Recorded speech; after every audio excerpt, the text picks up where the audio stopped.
Gelombang penertiban pinjaman online ilegal terus berlanjut. Kali ini bukan cuma pinjol ilegal yang jadi sasaran, tapi juga bisnis jasa pengurusan utang yang selama ini ikut meramaikan masalah di balik pinjol. Satuan Tugas Pemberantasan Aktivitas Keuangan Ilegal atau Satgas Pasti menghentikan kegiatan sebuah perusahaan bernama PT Malahayati Nusantara Raya. Perusahaan ini diketahui bergerak di bidang jasa penyelesaian masalah pinjaman online.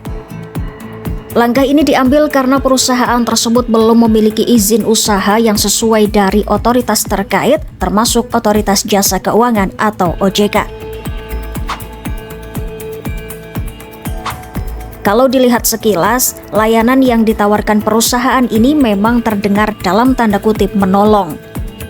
Mereka menawarkan jasa konsultasi pinjol, membantu penagihan utang, bahkan menjanjikan bisa menyelesaikan utang nasabah di berbagai platform pinjol. Namun di balik itu, ada praktek yang patut diwaspadai. Perusahaan ini meminta imbal jasa dari sebagian dana pinjaman yang dicairkan. Artinya, orang yang sudah terlilit utang justru harus mengeluarkan biaya tambahan. Yang lebih mengkhawatirkan, dalam promosinya, perusahaan ini kerap mencantumkan logo OJK dan mengklaim sudah terdaftar. Padahal, setelah diverifikasi, klaim tersebut tidak benar. Selain menghentikan kegiatan, Satgas Pasti juga memblokir akses media sosial dan tautan terkait perusahaan tersebut sampai izin resminya dipenuhi.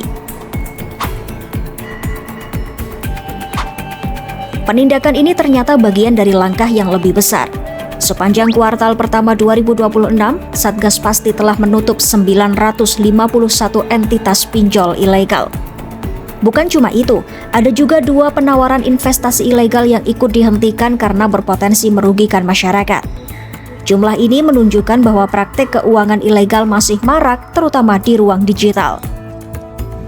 Banyak dari entitas tersebut beroperasi lewat aplikasi, situs, hingga media sosial. Satgas Pasti juga menemukan berbagai modus penipuan yang sering digunakan pelaku, mulai dari tawaran kerja sederhana seperti memberi ulasan atau menonton iklan yang ujung-ujungnya meminta korban menyetor uang dengan janji keuntungan besar.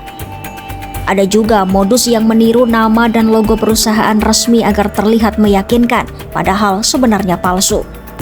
Selain itu, ada penawaran pendanaan dengan janji imbal hasil tetap tanpa kejelasan bisnis. Bahkan, masih banyak juga skema money game di mana keuntungan anggota lama dibayar dari uang anggota baru.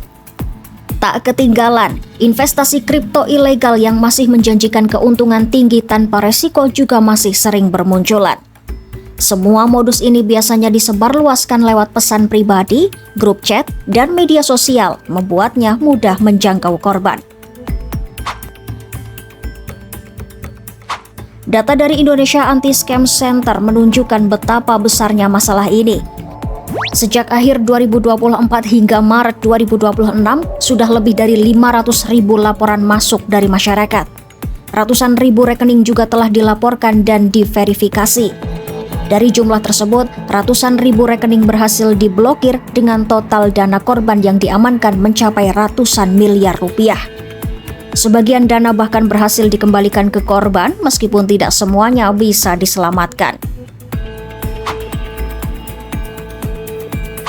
Di lain sisi, OJK juga terus merapikan industri pinjol legal. Per April 2026, jumlah penyelenggara pinjol resmi tercatat tinggal 94 perusahaan. Jumlah ini berkurang setelah ada pencabutan izin terhadap salah satu perusahaan vintage lending. Berikut daftar pinjol OJK April 2026 yang legal dan berizin.